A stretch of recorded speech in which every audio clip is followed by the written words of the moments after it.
What up, Hyperchange? Welcome to another episode. Today we're talking about Arcimoto. This is a tiny little microcap company based out of Eugene, Oregon that I've been following on the channel because I think they are an excellent case study.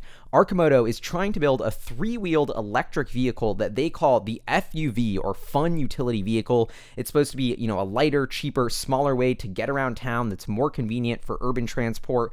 They're fully electric. These things go from 70 to 130 miles on a charge. So the company is based in Eugene, Oregon. They're building this manufacturing facility to start rolling out the production of these vehicles, which they've been hyping up for years and years and years, and now they're ready to sort of start delivering them to customers. And I think this is a really interesting company, because, of course, as being a Tesla shareholder and fan, I'm a huge believer in the electric vehicle space, and so I think it's awesome that we get another tiny company to analyze that's also public. But Arcimoto is a fascinating company from a case study perspective because they're trying to become a vertically integrated, electric vehicle manufacturer, and that's so difficult. Being able to watch them in real time to try and ramp manufacturing is so interesting. So why I wanted to make an episode today is because I think the rubber is starting to meet the road for Arcimoto. So, they have this backlog of customers who want their vehicles that's been growing for years. Every single quarter it goes up.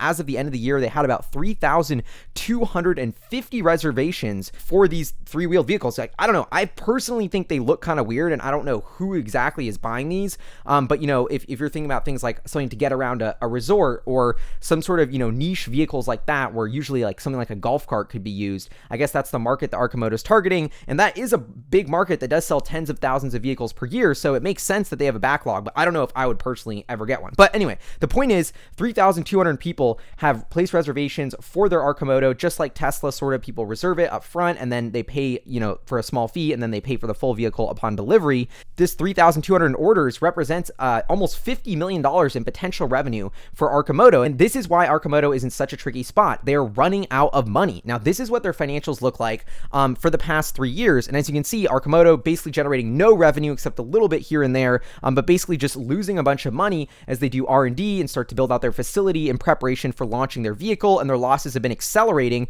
just through the first 9 months of this year. They already lost almost $8 million, up from 3.3 million loss for the whole year of 2017. Now, if we break these numbers down on a quarterly basis, you can see that Arcimoto's losses have been growing like crazy as they get ready for the launch. And why this is so scary is because in their Q3 press release, Arcimoto basically said, we are running out of money. So if you take a look at the Q3 press release, which was dated November 16th, you can see that the company says they had 2.4 million in cash and cash equivalents and 0.8 million in short-term investments. Okay, so basically, as of the end of Q3, they had 3.2 million in cash, and in their press release, they say, we only have enough funding to go through the end of November. So literally, at the end on November 16th, they put out a press release saying we only have enough money to carry us through for the end of the month. And if you take a look at this, it all makes sense because they had 3.2 million in cash at the end of September, but they're basically burning 3.2 million a quarter. So of course they only had about a quarter's worth less of cash. So what do they announce 3 days later on November 21st? They have said, okay, we have launched an offering to sell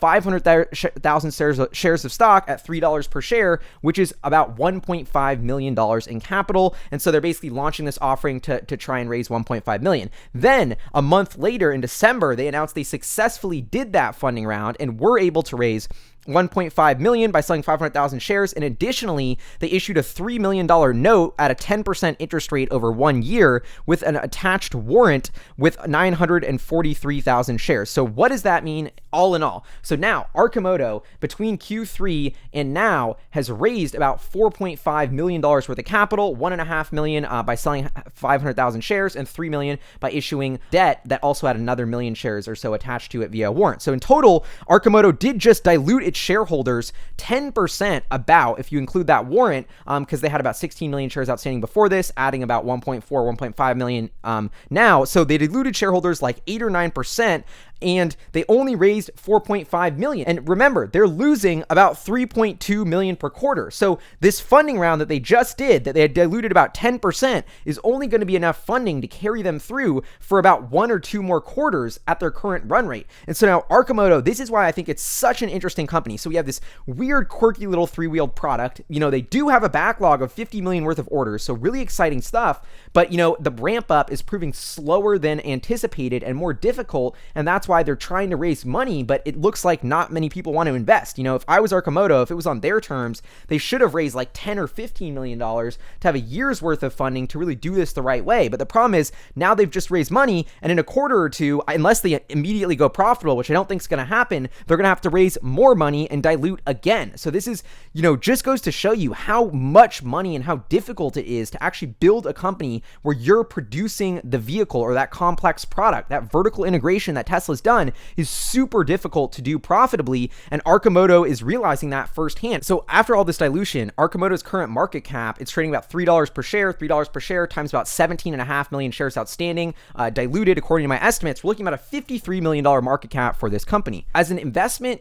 I personally am very skeptical of Arcimoto because I don't really get who's buying the product, and I just think it's going to be so expensive to actually get this manufacturing ramp up and profitable and just be difficult and take so much time that I think Arcimoto has a ton of dilution left ahead of it, and it's going to be continually diluting its shareholders to be able to fund its expansion and growth. And I think that's just a really tricky situation to be in. I mean, if you're a $50 million market cap and you probably need to raise 10 or 20 million more of capital, like that is going to create some significant dilution and some headwinds for this company. So I really am curious to see if this company, this quirky little startup, will be able to survive. They're starting to bring customer deliveries are starting in Q1 2019 apparently, and so if they can do that profitably, that could reduce their burn rate, which would be a huge saver for the company. So it's all about how fast can they ramp deliveries and how profitable can they do it, and that will be the key to see a bit if Arcimoto can survive. But the bottom line is this money they raise is only going to last them a quarter or two, and I just think it's really interesting to watch these tiny companies who struggle. They're constantly trying to raise money, they're constantly running on a shoestring budget. Like, it's just a really tough way to make it. So I'm skeptical of Arcimoto, but I'm rooting for them, and I think they're a super interesting case study that we can all learn from, and that's what I'm following here on the channel. So I hope you found this interesting. I hope you learned a little bit. Would love to know what you think in the comments below about Arcimoto and what you think about, are they going to survive? Are they going to keep raising money, etc.? Anyway, this is Hyperchange. Huge shout out to our Patreon supporters and producers funding the channel. Anyway, I'll see you guys next time. Peace.